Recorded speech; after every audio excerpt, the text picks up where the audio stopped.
Karibu Mheshimiwa Rais.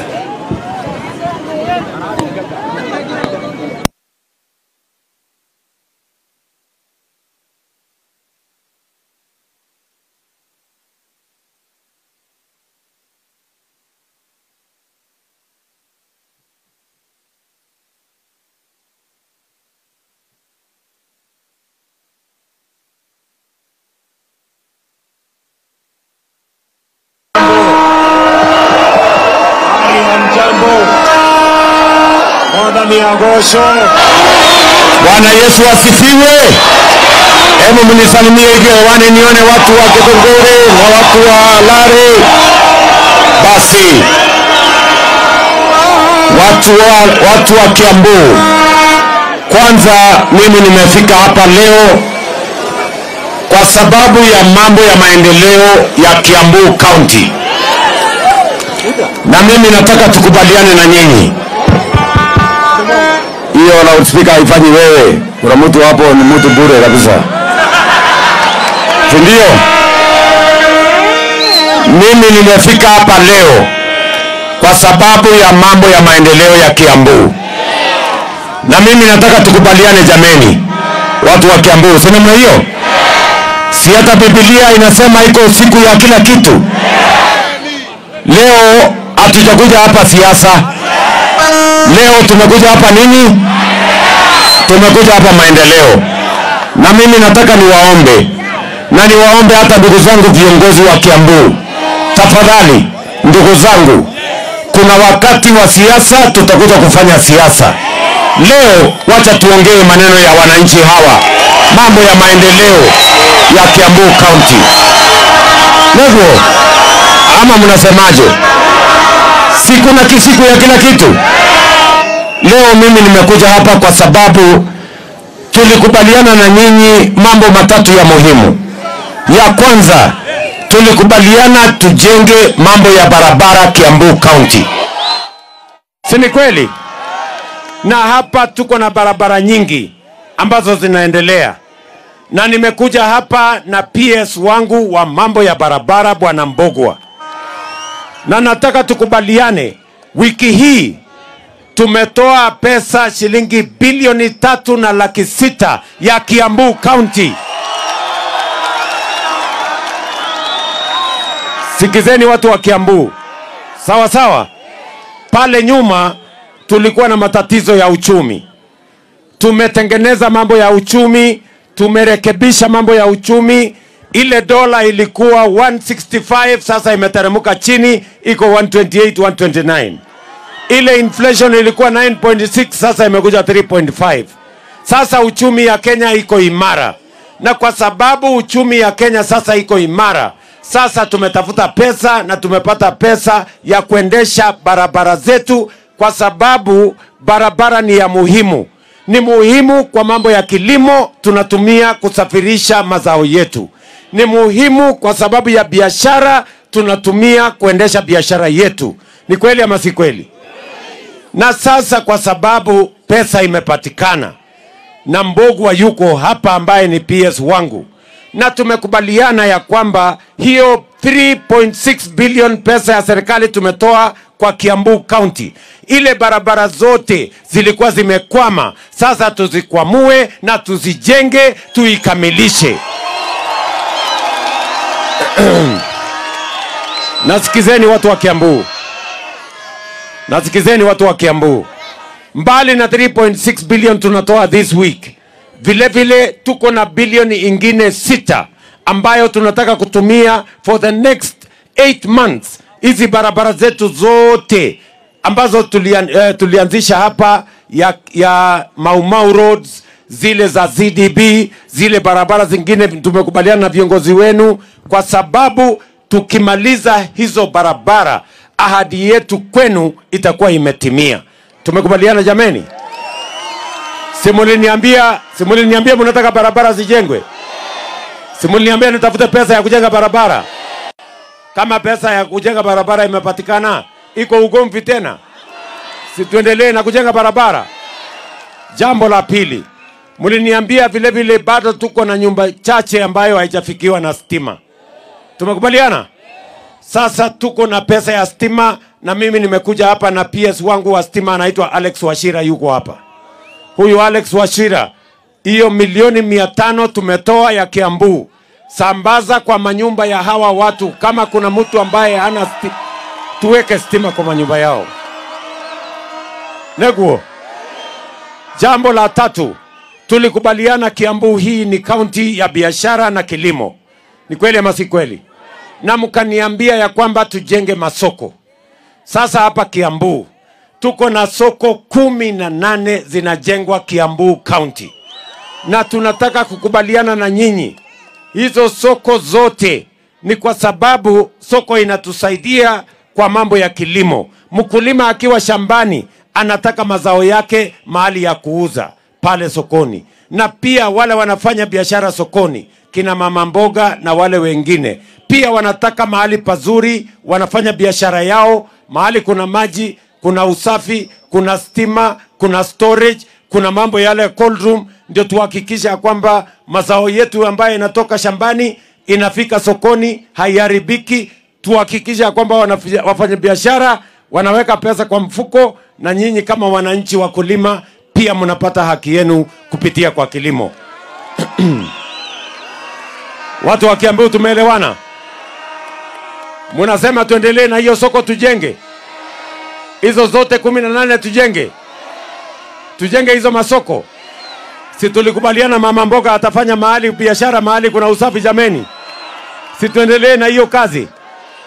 Jambo la tatu, tulikubaliana pia na nyinyi ya kwamba wakati tunapanga maendeleo ya Kenya, maendeleo ya Kenya haiwezi kukamilika kama hatujapanga kilimo sawa sawa. Tukakubaliana tuweke guaranteed minimum return kwa mambo ya maziwa. Tukasema maziwa isilipwe chini ya shilingi 50. Bado kuna kampuni zingine wanalipa sijui 48, sijui 49. Lakini tumesema ya kwamba mkulima apatiwe 50 shillings. Na nimetoa amri kwa KCC ya kwamba KCC iongoze, kwa sababu tuko na uwezo wa serikali kwa KCC. Kwa sababu mkulima asipopata bei ya sawasawa kwa maziwa yake, hiyo mambo yote ya kilimo ya ufugaji inakuwa ni kazi bure. Na sababu hiyo ndio tumesema jana, huyu waziri Mutahi Kagwe, waziri wa mambo ya kilimo, na alikuwa na mimi, tumekubaliana ya kwamba ili mkulima apate mapato zaidi, hasa mfugaji wa mambo ya maziwa, sasa tumeondoa ushuru kwa ile yellow maize na zile bidhaa zote ambazo zinatumika kutengeneza chakula ya ng'ombe. Tumekubaliana na mifugo. Ile yellow maize inatumika kwa mambo ya kuzalisha chakula ya mifugo. Tuondoe ushuru, tuweke mtaratibu ya sawasawa, ndio mkulima aweze kupata faida zaidi akiendesha mambo yake ya ufugaji. Jambo la tatu, tulikubaliana vile vile na nyinyi ya kwamba kilimo ya kahawa imetekwa nyara na watu wachache, matapeli na wakora. Na ndio walikuwa wametuangaisha na kilimo ya mambo ya kahawa. Na mkaniambia ninyoroshe hiyo mahali. Hiyo wakora wote, mtu mmoja ati alikuwa na leseni, yeye ni mkulima, yeye ako na leseni ya Mila, yeye ako na leseni ya broker, yeye ako na leseni ya Nairobi Coffee Exchange. Mtu mmoja ndiye ananyanyasa wale watu wengine wote. Hiyo sehemu yote mimi nilihamisha coffee reforms. Nikaenda nikasema ikuje kwa ofisi ya rais, kwa sababu wale walikuwa na uwezo mkubwa sana, matapeli, wakora na watu ambao wako na kiburi na watu ambao wako na uwezo mkubwa. Wakasema hiyo letwe kwa ofisi yangu ndio nipambane na wao. Leo mimi nataka niwatangazie watu wa Kiambu, ile bei ya kahawa ilikuwa shilingi 50, shilingi 60, shilingi 70. Mwaka huu kahawa iliuzwa na wakulima kilo moja shilingi 110, 120, 130, 140, hata sehemu zingine 150. Si tulisema pesa mfukoni? Pesa mfukoni itafika mfuko namna gani kama mkulima hajapata bei ya sawasawa kwa chai na kwa kahawa? Itafika kweli? Ndio tukasema tunyoroshe hiyo maneno, na mimi nimefurahi ya kwamba leo mambo ya kahawa tumenyorosha sawa sawa, bei imeamuka, na mimi nataka niwaambie tumetoa pesa ya serikali milioni 500 ingine kununua miche ya kahawa, ndio tuongeze wale watu wanataka kuongeza kahawa, tuwapatie seedlings, ndio kahawa ituletee pesa na ituletee pesa ya kigeni, madola na mali ingine. Sisi tunauza kahawa yetu. Tumekubaliana jameni? Maneno ya chai vile vile, muliniambia mambo ya chai vile tumeteremsha bei ya mbolea ya watu wa mahindi, ngano, miwa, pia KTDA tumewasaidia. Sasa ile mbolea walikuwa wanalipa ama wanapatia wakulima na shilingi 5,500, sasa wanapatia wakulima na shilingi 2,500. Tumeondoa karibu shilingi 3,000 kwa sababu tunataka pia wakulima wetu wa chai pia wapate faida zaidi.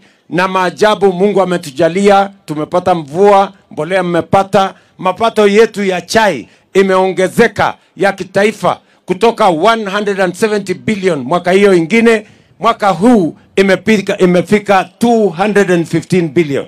Wakulima wameongeza almost 40 billion shillings, wakulima wa chai yetu. Na hiyo ndio mpango sisi tunataka, kwa sababu njia ya kuondoa umaskini Kenya hii ni kuhakikisha kwamba kilimo inalipa pesa kwa wakulima wetu. Watu wa Kiambu tumekubaliana? Mnasema tuendelee na hiyo kazi? Muliniambia vile vile niende ninyoroshe mambo ya elimu, si ndio? Tulikuwa na matatizo makubwa sana ya CBC, mkaniambia tunyoroshe CBC, na sababu hiyo tumetengeneza mtaratara mzuri ya CBC. Tumeajiri walimu 76,000 wapya in the last 2 years kusupport watoto wetu. College kama hii ilikuwa na matatizo makubwa sana. Technical training colleges yetu walikuwa wanapata pesa kiasi kidogo. Sasa tumeongeza pesa yao, na hata hii college yenu ya Lari tumewapatia pesa ya kujenga hostel ya vijana 580 hapa, na hiyo hostel itaanza hivi karibuni. Tuhakikishe watu wa Lari tunaelewana jameni? Lakini bado iko shida kidogo hapa Lari. Wale watoto wako kwa hii college ni wachache. Hapa tunahitaji watoto 2,000 kwenda mbele. Saa hii iko wanafunzi peke yake 500. Na tuko na equipment nyingi hapa. Saa hii mimi najenga hostel ya watoto 500 kwa sababu kuna watoto 500. Kama mungekuwa na watoto wengi ningewajengea hostel kubwa. Nyinyi mtalete watoto tuongeze kwa hii college? Mtaongeza watoto hapa? Wakuja hapa wasome. Wale wanasema taongeza watoto wa hapa Lari tione kwa mkono. So, watu wa Kiambu, tafadhali, mimi nawauliza kwa unyenyekevu. Nyinyi ndio mmetupatia hizi kazi. Si mmetupatia MCA kazi, mkapatia mbunge, mkapatia governor, mkanipatia kazi. Si kila mtu afanye kazi jameni? Si kuna siku mtatufanyisha mtihani? Ama namna gani? Si 2027 mtatufanyisha mtihani? Si ule atapita mtihani ataendelea? Na ule ataanguka mtihani si aende alime? Iko shida gani? Si nyinyi ndio mtanyorosha maneno?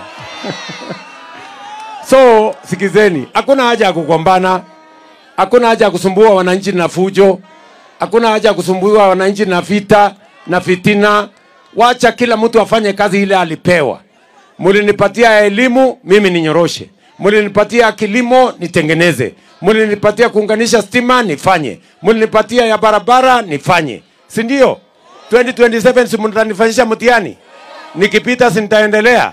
Nikianguka si ninaenda kulima? Iko shida gani?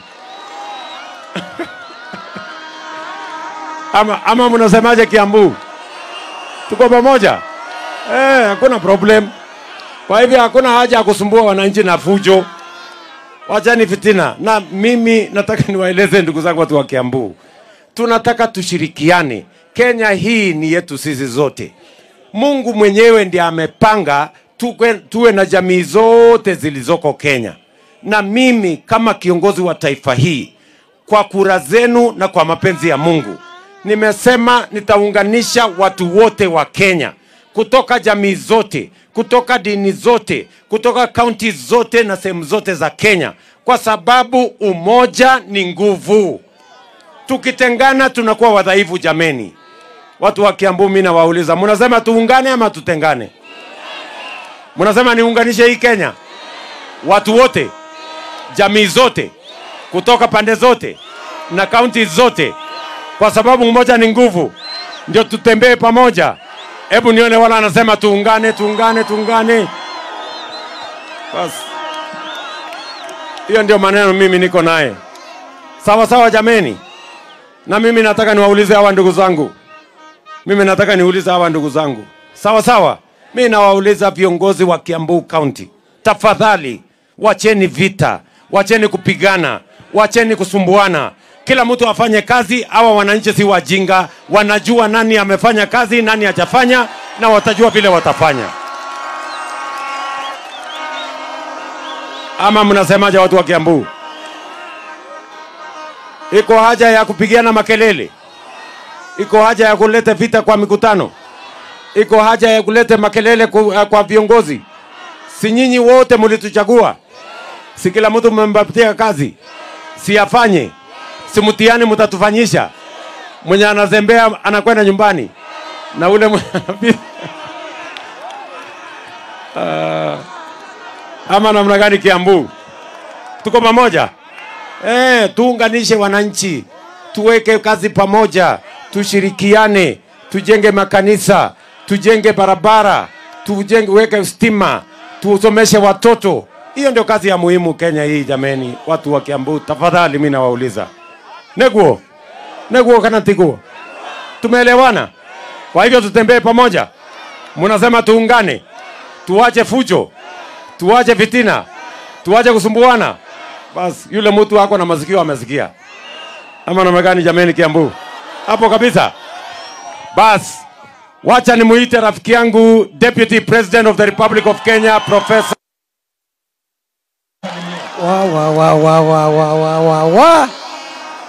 Lari oi!